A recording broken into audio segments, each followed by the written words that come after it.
Vamos mergulhar num dos maiores mistérios da filosofia. Sócrates. Um nome que todo mundo já ouviu, mas que na verdade é um baita quebra-cabeça.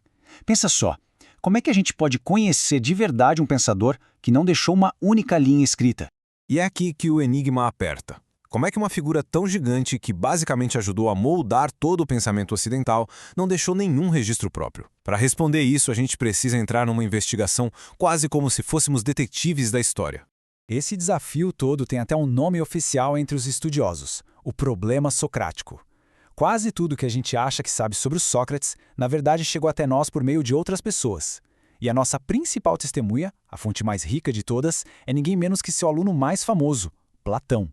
É através dos olhos dele que a gente vai tentar encontrar o Sócrates de verdade.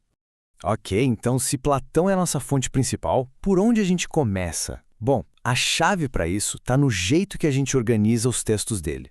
A maioria dos especialistas divide os escritos de Platão em 3 fases: a inicial, a intermediária e a tardia. E a ideia é que essa separação mostra como o próprio pensamento de Platão foi evoluindo com o tempo. E olha, essa distinção é super importante para a nossa busca. E é aí que entra a tal da visão historicista. A teoria basicamente é a seguinte: nos primeiros diálogos, Platão estava agindo mais como um biógrafo, sabe?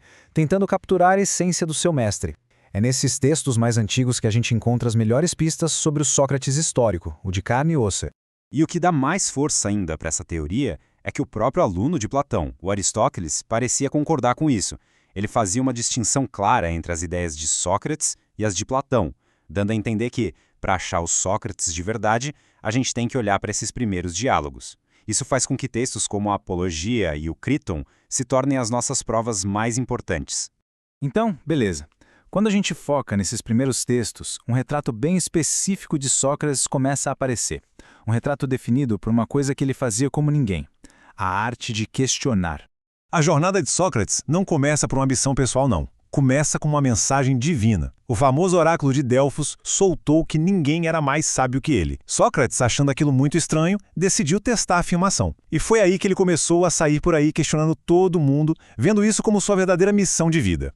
E ele não estava sozinho nessa missão, não. Sócrates sempre falava de um daimonium, uma espécie de sinal divino, uma voz interior. E o mais fascinante é que essa voz nunca dizia para ele, faça isso. Ela só aparecia para avisar, não faça isso. Era um tipo de guia que só o impedia de cometer um erro.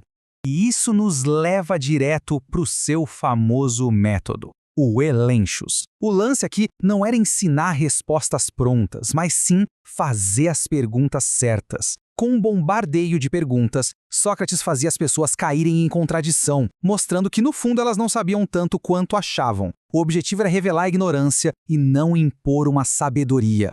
E essa citação da Apologia de Platão resume isso perfeitamente. Sócrates se via como um moscardo, sabe? Aquela mosca chata que fica picando um cavalo grande e preguiçoso para ele não dormir. O cavalo, no caso, era a cidade de Atenas. Ele era o cara que estava ali para incomodar, para despertar a cidade da sua preguiça mental e moral. Mas esse método de ficar questionando tudo não era só um exercício intelectual para irritar os outros, não. Era a ferramenta para construir uma coisa totalmente nova. Um código de ética que batia de frente com tudo que se pensava na época. As conclusões que Sócrates chegava com seu método eram, para dizer o mínimo, polêmicas. Elas iam totalmente contra as normas da Atenas antiga. Ele estava, na prática, propondo um jeito de viver que redefinia o que era sucesso, o que era justiça e o que era uma vida boa. E aqui estão os pilares dessa nova ética. Primeiro, é melhor sofrer uma injustiça do que cometer uma. Por quê? Porque o mal corrompe a alma de quem o pratica. Segundo, nada de vingança. Nunca se deve retribuir o mal com o mal. Terceiro, todo erro é, na verdade, fruto da ignorância sobre o que é o bem. E, por fim, a ideia mais radical. A felicidade de verdade não vem de dinheiro ou status, mas sim da virtude e do cuidado com a própria alma.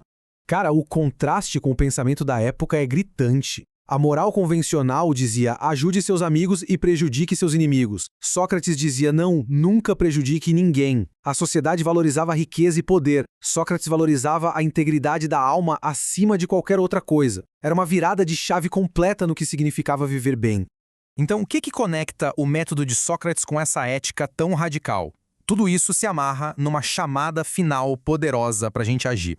Para os Sócrates que a gente encontra nesses primeiros diálogos, filosofia não era um passatempo de acadêmico, não. Era a essência de uma vida bem vivida. Esses princípios éticos não eram para a gente admirar de longe, eram para serem praticados todos os dias. E isso nos traz a sua frase mais famosa, o lema de toda a sua missão.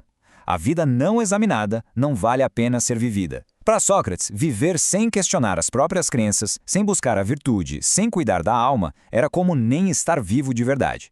Então a gente volta para o nosso enigma. Quem foi o verdadeiro Sócrates? Talvez a resposta não seja uma lista de doutrinas, mas o próprio ato de questionar.